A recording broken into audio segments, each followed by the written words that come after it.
Hello, welcome to SM Tech World. Today we are going to solve this problem for day 18 July Lead Code Challenge. The problem name is Course Schedule 2, and if you read the problem statement, you can see that you will be given two input. One will be the total number of courses, so and the number of and that two-dimensional array. In that array, you will understand that what are the prerequisites to complete those courses, right? So if you take the example 2, that in this scenario you will your total courses will be 4, 0, 1, 2, 3, and this is the dependency, right?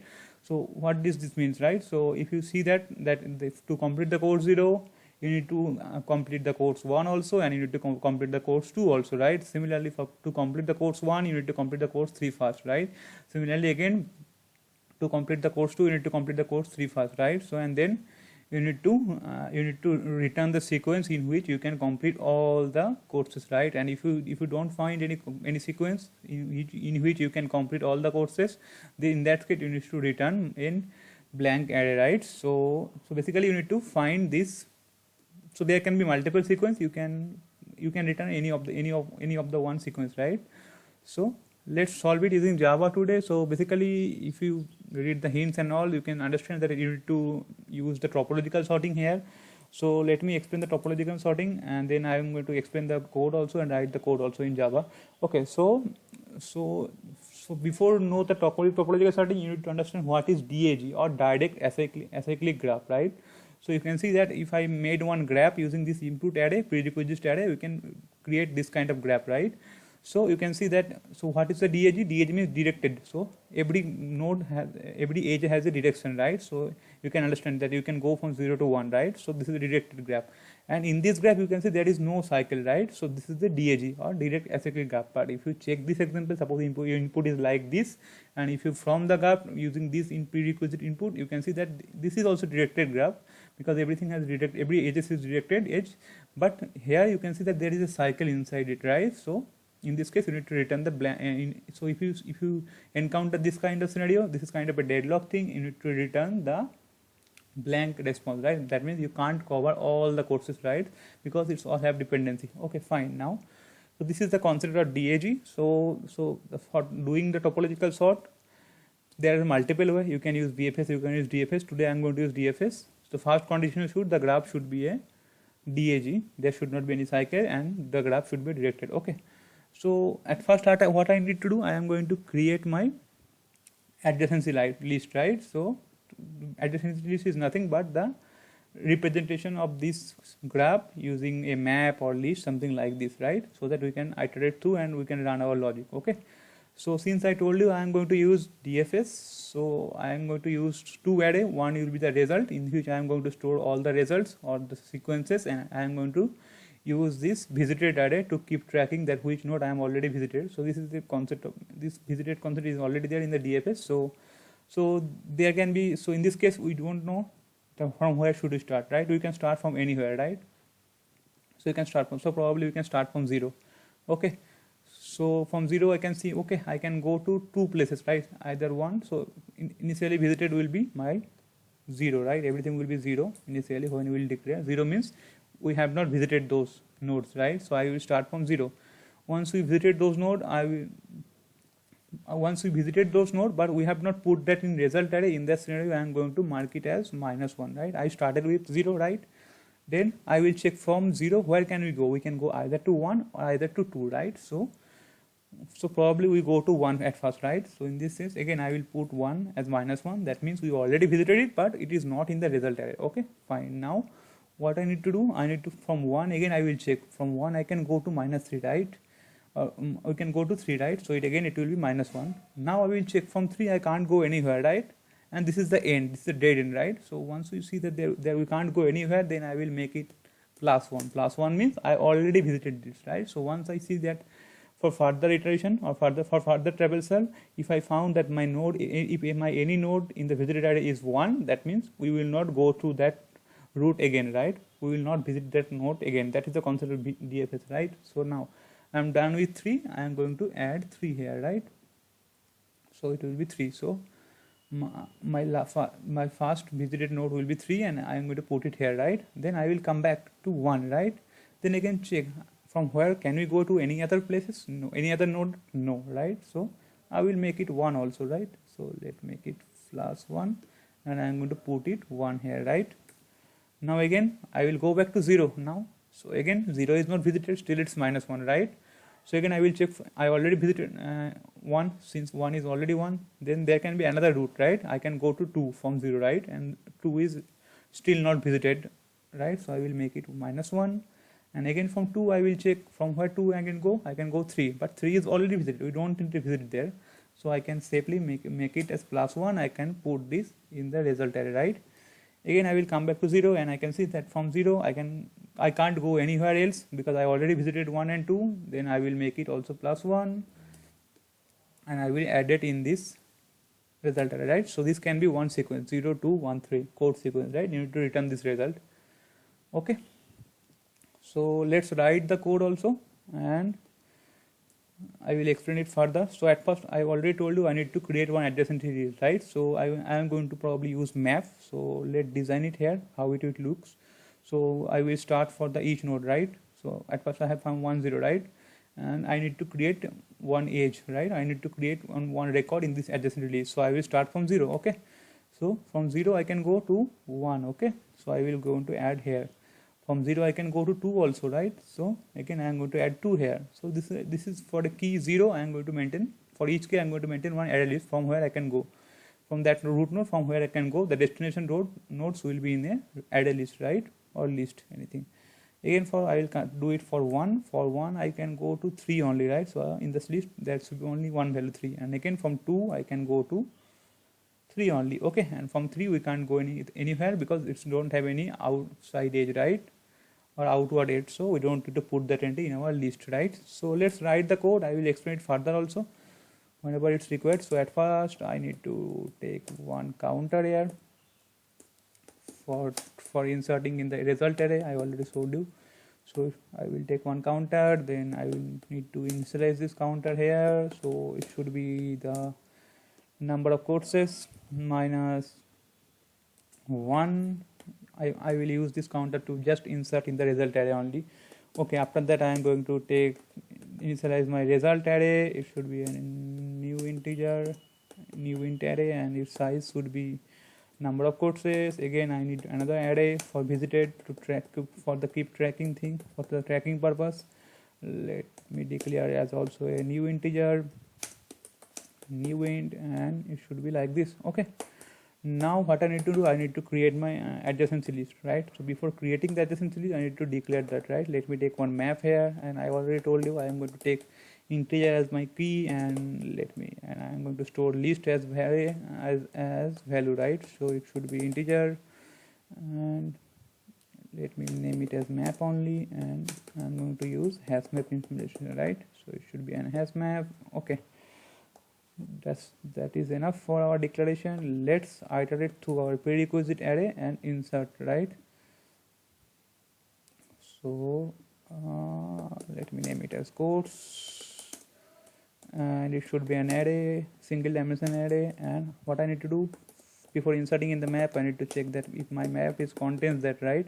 If it already have value or list, then I'm going to just add it there, right? So it should be course 1, right? So if it is already exist, what I need to do, I need to just insert it, right? So map dot get codes, copy it also for further use.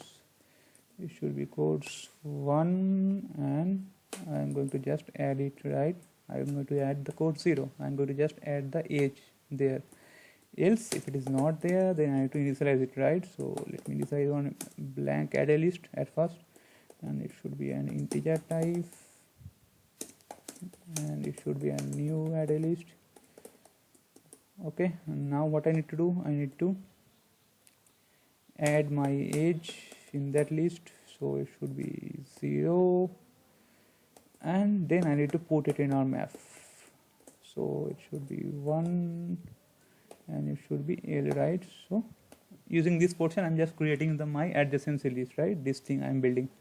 Okay, now move forward. Now I need to do the topological sorting, right? So I can, as I said, that you can start from any nodes, right? There is no particular predefined rule that you need to start from there should be on starting nodes, right? So you can start from any particular node. So let me start. I will start from 0 only in this case, and I might run my logic till it's less than number of courses. number of courses. Now then I can go to plus C, I plus plus. Now what I need to do, I need to check the cycle, right? So I will write my function in a way that if my topological sort returns false, then there is a cycle exists, right?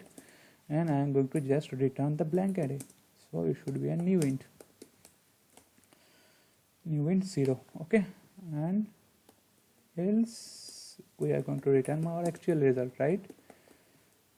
And to do the topological sorting, let's pass our parameter also. At first I need to pass our current node, right, or current vertex. Okay, then I am going to pass my adjacency list. In this case it's map. I am going to pass my visited array in which I am going to track everything, and I am going to pass my result array also, right? Now what I need to do, I need to define this topological sort, right? So let me declare it as private. It should be an private, and type should be an boolean, and let me name it as tsort only. And I need to pass this parameter, right? So let me copy it also here. Okay, so at first we are passing the node, right? So it should be node or vertex, right? So vertex. Then I need to pass my map also. Then we are passing the visited array, then we are passing the result also, right? So it should be result. Now what I need to do, I need to just at first, so as I told that before that, I need to check that whenever I am visiting anything, I need to check that value is minus. I will explain this later also. So let me write it first. So at first I will check that visited. At first I need to check that visited vertex equals to -1, means this is pending to insert in the result. In that case we can say that yeah, my cycle is exist, right? So I am going to return false. Okay, else again I need to check that my visited vertex equals to 1. That means I have already visited it, I don't need to perform anything, right? And in this case I am going to return true. Else I need to check this. So if it's this condition, if it's 0, then I need to check my adjacency list, and I need to check from that node where can we go, right? All the destination node, right? So at first I need to check that if that is exist or not to avoid the null pointer exception. So if it is contains key vertex, okay, if it is already there, then I am going to just run the for loop there, and it should be like this quotes, and it should be that map dot get, and again it should be vertex. Okay, now I need to check that the cycle is exist or not. If it is exist, then I will return false from there only, and I need to pass same thing. Again I am going to pass quotes here, quotes. Again I am passing map and visited and result. Okay, this 4th thing. And again if it returns false, then we can return false from here only. That means cycle is exist. Okay, else we will continue, and after continuation, and what I will do, I need to just mark that visited as 1. That means we are done, we already visited that node. It should be 1, and I need to add it in our result array, right? So I will going to add it in the last position, right? So it should be counter minus minus, and it should be vertex, right? So that's pretty much. Let's run our code and check whether it's compiling or not. Okay, let me fix those compilation error first one by one. Then at first it should be return type true, and I missed one logic here. It should be visited. We need to make it -1 also. Visited vertex should be -1, and after that I think we missed another thing here. Let me check, and it should be on counter. We should not reinitialize it or redeclare it probably, and there is spelling mistake here also. Let me fix that, and it's look good now. Yeah, there is one small, yeah, I think it looks good now. Let's run it and check whether it's compiling or not, or it's still showing some error. yeah, I think, yeah, it should be visited here. Now let's run it. Yeah, now it's giving me expected answer. Now let's submit it also and check whether it's accepted or not. Yeah, you can see that the solution is accepted. I think you can understand this, and if you have still some doubt, you can ask me in the comment section. So you understand this, right? At first we click on, at first we develop our adjacency list, then we iterate through the adjacency list using one array visited list. In visited, I am going to track the current status of the node or the root node, whether it's visited or it's being visited or it's not visited, right? And after that we are going to returning the result, right? So suppose what happen if you have cycle, right? So if you can see that you have cycle in this, right? So let me explain that also. So suppose you have cycle, and let me make it 0 0 0. Okay, so now at first it should be 0, right? Everything should be 0. It should be 0. It should be 0, and it should be 0. Okay, so suppose if you have cycle, then how it will behave, right? So okay, fine. Now suppose you for the look to the second graph, right? I start from 0 and then I came to 1, right? And I check that for 1 status is 0. So I will make it as, at first I will make the 0 as -1. Since I am visiting it from 0, again I visited to 1, and I can see, okay, so 1 is -1. Again I will go to 3, right? So again I will check that for 3 it's 0. I am going to make it 1. Then again I will, from 3 I will check for 2, right? So 2, again I will check it's 0. I will make it 1. Now from 2 I can see that I can go back to 0, right? So in this case I will say, okay, I will see that my status is 0 -1, right? So it is creating a deadlock, right? So it will fail in this section, right? It will fail in this section false, right? If it's already -1 and it's not in the result. So in this way we are tracking those cycle, right? Yeah, that's pretty much for this video. If you like this video, please subscribe to our channel. Thanks for watching. Bye bye.